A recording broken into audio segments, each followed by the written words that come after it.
The morning started like any other in The View's production studio. Producers moved quickly, adjusting the lighting, reviewing scripts, and making sure the audience was properly briefed on when to clap, when to laugh, and when to react. The energy was predictable, controlled, and carefully manufactured, just as it always was.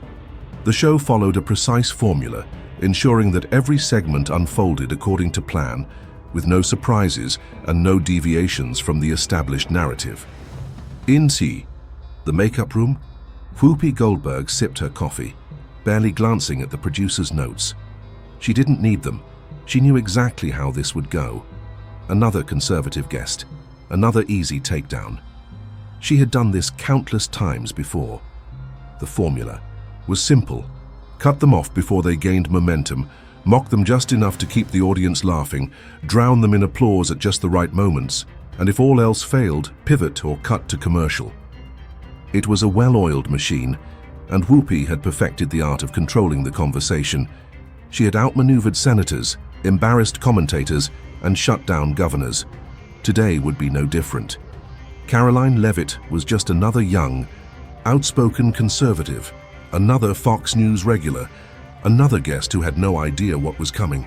Whoopi barely gave the name a second thought as she set down her coffee, glanced at herself in the mirror, and walked toward the set, completely unaware that, for the first time in years, she was about to lose control. Backstage, in the green room, Karoline sat with her phone in hand, one leg crossed over the other, her expression unreadable. She had seen this game played before. The clips were everywhere online. Conservatives invited onto The View only to be ridiculed, their arguments dismissed before they could even fully respond. She scrolled through her messages. A text from a friend read, "They're going to set you up, be ready." She smirked, like she didn't already know. Karoline had done plenty of high-pressure interviews before, but The View was different. This wasn't about discussion. It wasn't about real debate. It was about ambush and humiliation. But she wasn't here to be embarrassed. She wasn't here to play defense. She was here to flip the script. Adjusting the mic clipped to her. "Blazer." She took one last sip of water, exhaled slowly, and set her phone down. She knew exactly what was about to happen. But this time it wouldn't go the way The View expected. The studio lights dimmed. The theme music played. The audience erupted in applause, a sound more orchestrated than spontaneous, with production assistants subtly motioning to cue the reaction. The cameras rolled, and the panelists took their seats. Joy Behar leaned back, cracking a joke. Sarah Haynes nodded, smiling. Sunny Hostin shuffled her cue cards. At the center of it all sat Whoopi Goldberg, calm, composed, completely in control. Audience laughed. The energy felt routine, familiar. But then Karoline Leavitt's name was introduced and the air shifted. It wasn't obvious at first, not something the cameras would pick up immediately, but something changed. A few claps were hesitant. Some audience members didn't applaud at all. The moment Karoline stepped onto the stage, there was a subtle tension, like the room was bracing for something unexpected. She took her seat without hesitation, her expression unreadable. She didn't look nervous. She didn't glance at Whoopi. She didn't shrink into her chair the way so many others had before her. Instead, she smoothed the fabric of her blazer, placed her hands lightly on the table, and waited. No fidgeting. No shifting. No signs of discomfort. This wasn't the energy Whoopi was expecting. Whoopi barely acknowledged Karoline as she turned toward the audience with an easy smile. She was relaxed, comfortable. This was her show, her table, her rules. Karoline was just another guest, brought in for the slaughter. Whoopi leaned forward, her expression sharpening as she prepared to strike. "Karoline, let's be honest," she said, her voice laced with condescension. "Conservative media has been spreading a lot of misinformation. How do you defend that?" A wave of applause rippled through the audience, right on cue. This was how. It always worked. Ask a loaded question, broad enough to be impossible to answer in a single sentence, designed to make the conservative guest scramble, stumble, and look weak. But Karoline didn't scramble. She didn't flinch. She didn't even rush to respond. Instead, she let the silence stretch, a second longer than comfortable. The applause began to fade. A few members of the audience shifted in their seats. Then she smiled. Not nervously, not forcefully, but knowingly. Tilting her head slightly, she delivered her first line with absolute control. I think the bigger question is, who gets to decide what's misinformation? The room stilled, not visibly, not obviously, but in the small things. A few hands lowered mid-applause. Misinformation? The room stilled, not visibly, not obviously, but in the small things.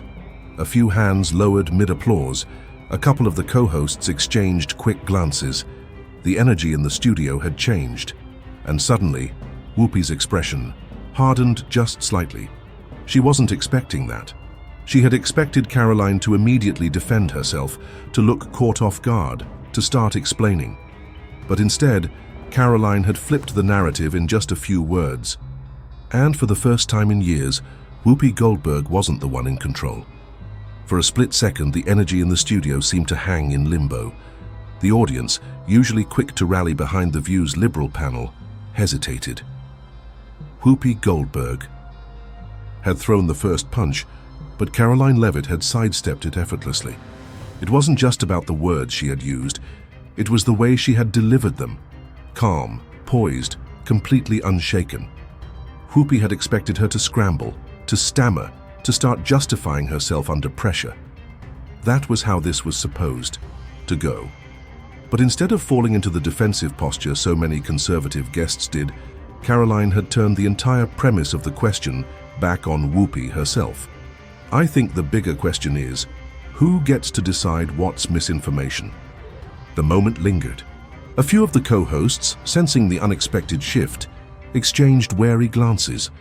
A couple of audience members, caught mid-clap, hesitated before lowering their hands. The rhythm of the ambush was off. Whoopi straightened in her chair, her fingers pressing lightly against the table. She let out a chuckle, but it wasn't entirely natural. It was the kind of laugh meant to dismiss someone, to wave off a statement before it had the chance to gain weight. "Oh, come on, Karoline," she scoffed, shaking her head. "This isn't about deciding, it's about facts." The truth is, conservative media has spent years flooding this country with paranoia, false claims, and outright propaganda. That's just reality. A smattering of applause rippled through the audience, but it was noticeably weaker than before. Some were waiting, watching to see how Karoline would react. She didn't flinch, she didn't let her expression waver. Instead, she simply tilted her head slightly, considering Whoopi's words, then replied with surgical precision. "That's interesting, Whoopi. You talk about misinformation like it's a one-sided issue, but your show has spread plenty of it too." The air in the studio shifted again. This time, it wasn't subtle. The ripple of energy was palpable. Some audience members glanced at each other. A few eyebrows raised. Even the co-hosts, trained to support Whoopi's lead, hesitated for a fraction of a second. Whoopi's face hardened. Her fingers curled slightly against the tabletop. This wasn't going the way she had planned. "Oh, please," she said, forcing a light-hearted scoff. "We fact-check everything on this show. We don't spread misinformation." Karoline exhaled lightly through her nose, something between amusement and disbelief. She didn't raise her voice. She didn't rush to argue. Instead, she let the weight of the moment settle before responding, her tone smooth and deliberate. "Really?" That single word landed like a quiet explosion in the room. It wasn't loud, it wasn't aggressive, but it was devastating. The co-hosts tensed. A few audience members shifted in their seats. For the first time, Whoopi didn't immediately reply, because Karoline had just done something that threw off the entire dynamic of the conversation. She had refused to engage, on Whoopi's terms. She didn't try to defend herself. She didn't let Whoopi dictate the discussion. Instead, she forced Whoopi to answer for her own show's credibility. And Whoopi, she wasn't used to that. Her fingers tensed against the table. Her expression flickered between irritation and forced amusement, as if debating whether to wave Karoline off or take the bait. She chose the latter. "Oh, come on," Whoopi tried again, her tone growing sharper. "We don't just make things up. Unlike certain networks, we don't promote baseless conspiracy theories. We rely on facts."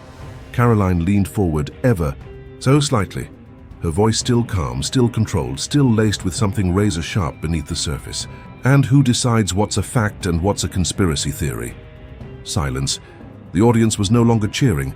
The co-hosts had stopped chiming in. For the first time in years, Whoopi Goldberg was on her heels. She blinked. The shift was happening and she could feel it. A bead of frustration worked its way into her posture. She let out another chuckle, but this time it was forced. "Oh, Karoline, don't play this game," she said, shaking her head, waving a hand dismissively. "You know the difference between real journalism and outright lies." Karoline's expression didn't change. She stayed composed, waiting just long enough to make the moment uncomfortable. Then she delivered the next strike. "Do I? Or do I just know what networks like yours decide is acceptable to report?" The air in the studio became thick with tension. The audience wasn't laughing anymore. Whoopi's jaw tightened. She had been in hundreds of debates, but this was different. She had lost the tempo of the conversation. The pace was no longer hers to control. And the worst part? She knew it. For the first time in years, the real debate wasn't about a conservative guest being put on the defensive. It wasn't about a left-leaning panel controlling the conversation. It wasn't even about politics. It was about something deeper. It was about the game itself. And Karoline had just called it out in real time. Whoopi wasn't debating anymore. She was scrambling, and the cameras were rolling. Whoopi Goldberg could feel it now, the shift, the loss of control. It was subtle, but undeniable. The conversation was no longer following the View's well-rehearsed formula. The audience wasn't clapping on cue. The co-hosts weren't jumping in to back her up. And worst of all, Karoline Leavitt wasn't reacting the way she was supposed to. For years, Whoopi had commanded this stage. She had steered debates, shut down guests, controlled the flow of conversations.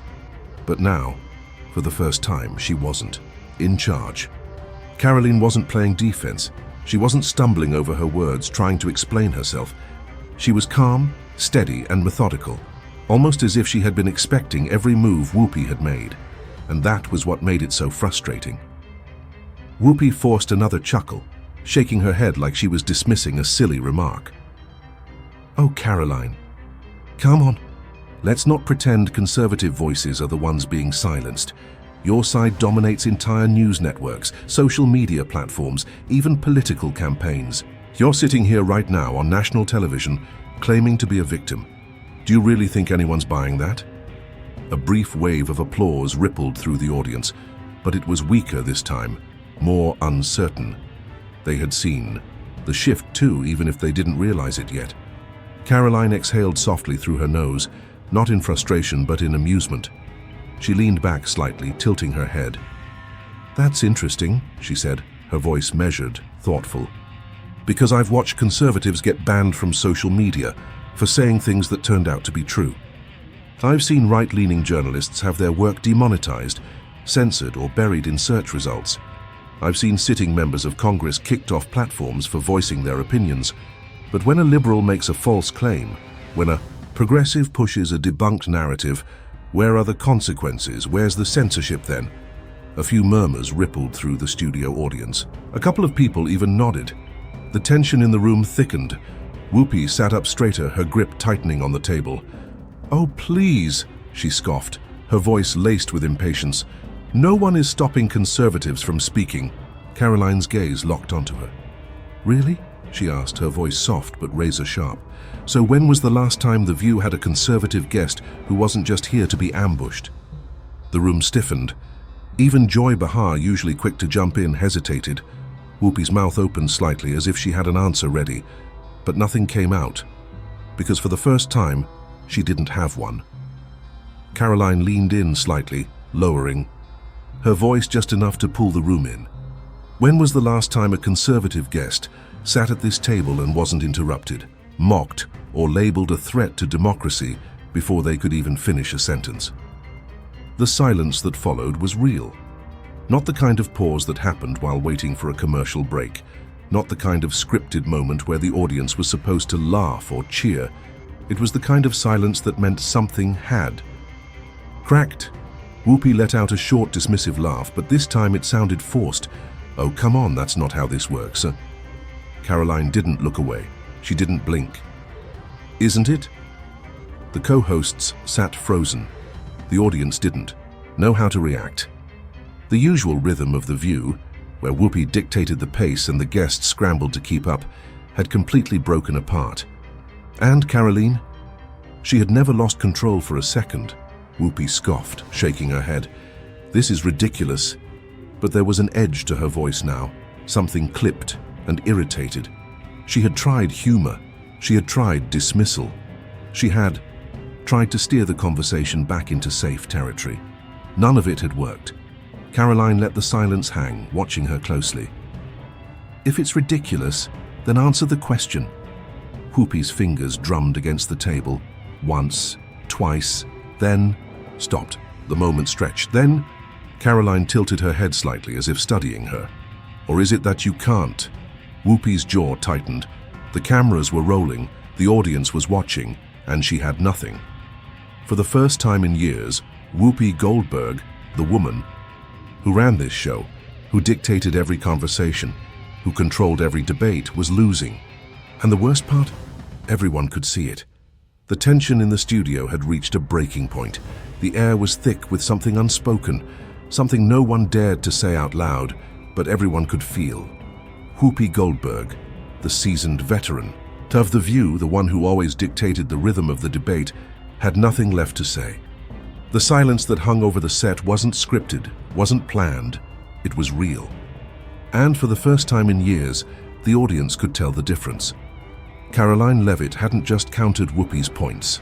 She had exposed the game itself, the selective outrage, the double standards, the way conservatives were invited onto the show not for genuine discussion, but for spectacle. To be ridiculed, interrupted, dismissed before they could finish a sentence. And now the audience had just witnessed what happened when someone refused to play along. Whoopi's fingers tightened around the edge of the table. She forced a smile, but it didn't reach her eyes. "Oh, sweetheart," she said, her voice dripping with forced condescension. "You're sitting at this table right now, aren't you? Clearly we let other voices in. You conservatives just don't like being called out when you're wrong." The audience gave a few scattered claps, but it wasn't the overwhelming applause Whoopi had been expecting.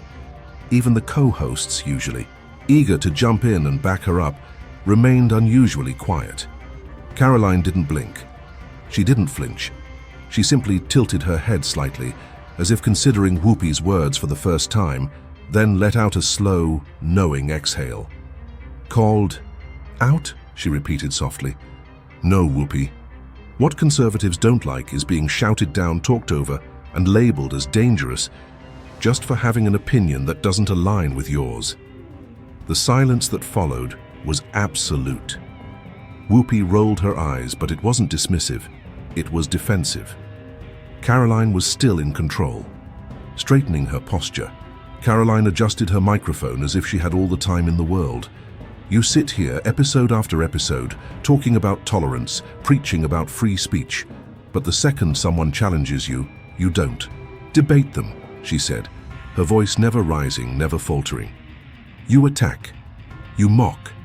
You label them harmful.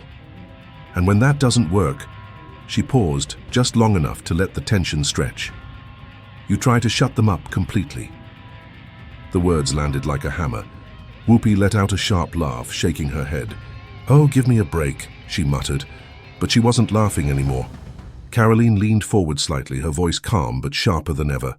"So tell me, Whoopi, when was the last time a conservative panelist sat at this table and actually finished a sentence without being interrupted or ridiculed?" Whoopi froze. For the first time, she had nothing to say. The silence in the studio was suffocating. The audience wasn't laughing. The co-hosts weren't smiling. Even the cameras lingered on Whoopi's face a little longer than usual, capturing every second of her hesitation. Karoline's gaze never wavered. She let the quiet settle before delivering the final strike. "Maybe the reason people don't take this show seriously anymore," she said, voice steady, deliberate, "isn't because of misinformation. It's because you don't allow real discussions. You just perform outrage and call it journalism." Boom! The studio erupted. Not in applause, not in outrage, but in chaos, gasps, nervous laughter. A few claps, murmurs of shock. The panelists exchanged uncertain glances, realizing the segment had gone completely off the rails. And then it happened. Whoopi Goldberg stood up. She yanked off her microphone, shaking her head, muttering something under her breath as she pushed back her chair. Then, in front of millions of live viewers, she turned and stormed off the set. The reaction was instant. Within seconds, the clip was on social media. Within minutes, it was the #1 trending topic on Twitter. By the time the View's official page even acknowledged the disaster, the moment had already racked up millions of views, completely out of their control. Twice Whoopi walks off. Karoline exposes. The View meltdown. The internet was ruthless. Whoopi always claims conservatives can't handle debate, and yet she walked away. Karoline didn't raise her voice once. Whoopi lost control. This was embarrassing. This wasn't just a debate. This was The View getting exposed in real time. Even The View's own audience turned against them. I've watched this show for years. This was humiliating. If Whoopi had a real argument, she wouldn't have left. Meanwhile, conservative media ran the footage on repeat. Fox News, The Daily Wire, and Newsmax called it The View's biggest disaster ever. CNN and MSNBC scrambled to spin it as just a heated moment. Nobody bought it, because the raw footage didn't lie, and Whoopi, she didn't show up for the next episode. ABC was in full-blown panic mode. Executives were furious. This wasn't just an embarrassing moment, it was a branding crisis. Internal sources leaked reports that sponsors were nervous, some even considering pulling out of contracts. And Whoopi? She refused to comment. No statements, no damage control, nothing. Because deep down, she knew it wouldn't matter. This wasn't just a slip-up. This wasn't just an awkward exit. This was a moment that shattered the illusion. For years, The View had pushed the idea that conservatives avoid real discussions, that they play the victim, that they run from tough debates. But now millions had seen the truth with their own eyes, because when it mattered most, it wasn't Karoline Leavitt who walked away. It was Whoopi Goldberg. And that was a moment that could never be undone.